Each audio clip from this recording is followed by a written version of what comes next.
I have a question here that's, as a question, has mystified me for a little while, and that's why I've taken some time to address it. But I think I've figured out how to approach this question. And the question is, what is the, or are the, sine qua nons of human nature?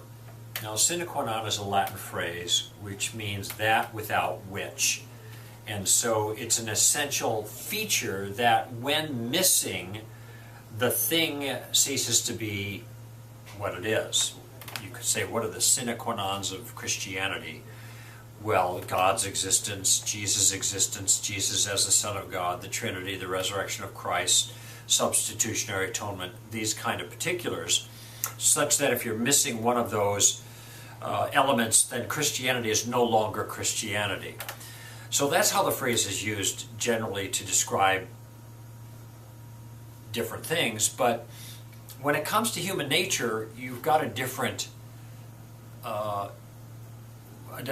issue here, I think, because in the case of human nature, we're not defining things like here's our definition, and without these proper elements, then you don't have the thing we're defining.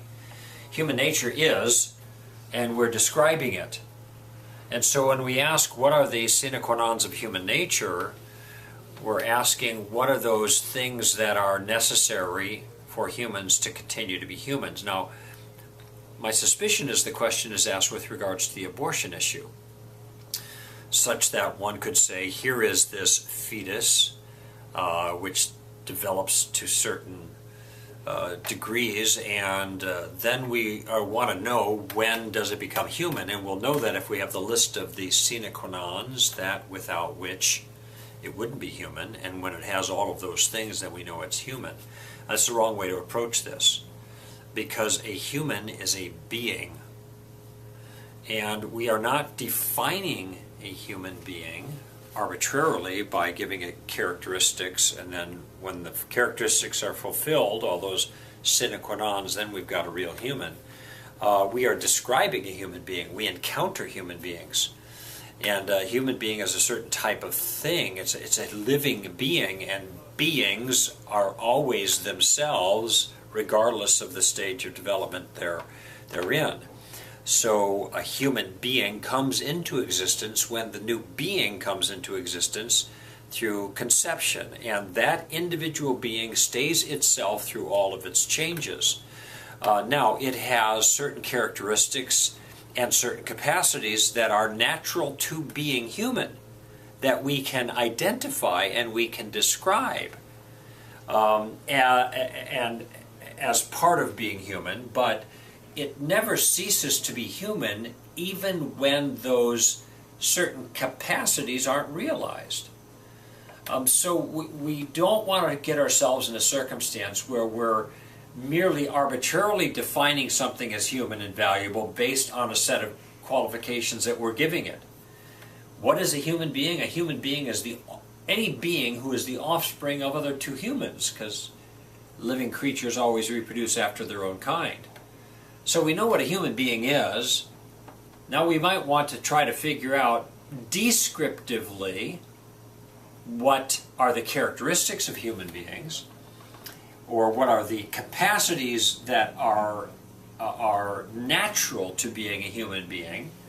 Some of those capacities, by the way, may not ever come to fruition because of some liability, but it doesn't mean the creature is no longer human. It just means the capacities natural to being human aren't always developed because of some limitation.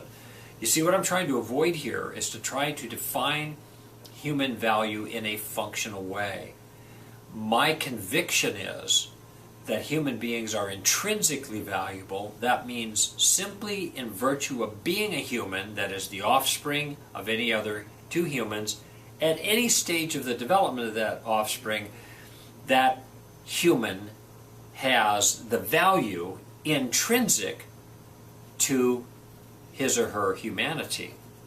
Now, it may be that some of the natural capabilities of being human develop over time, the ability to think or to reason or to see or to live at certain levels of satisfaction, well, those come and go depending on circumstances, but the human is still the human. And once we define some kind of quality that can come and go as a sine qua non, a necessary feature of being human and therefore being valuable, then we can define certain human beings right out of the valuable category. And this is what you get when you have ethnic cleansing. This is what you get when you have not Roe versus Wade. Well, that too, but I was going to work up to it. This is what you get when you have the decision not to free the slaves, the Supreme Court decision in the 1800s about blacks were not persons under the law, and even Roe versus Wade. These are all attempts at taking some human beings and disqualifying them from being members of the human family, the human community, because of some quality that we define arbitrarily that they need to have value.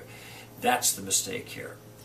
What is the sine qua non of being human? Well, the way you know a human for sure is a human is an offspring of two other humans.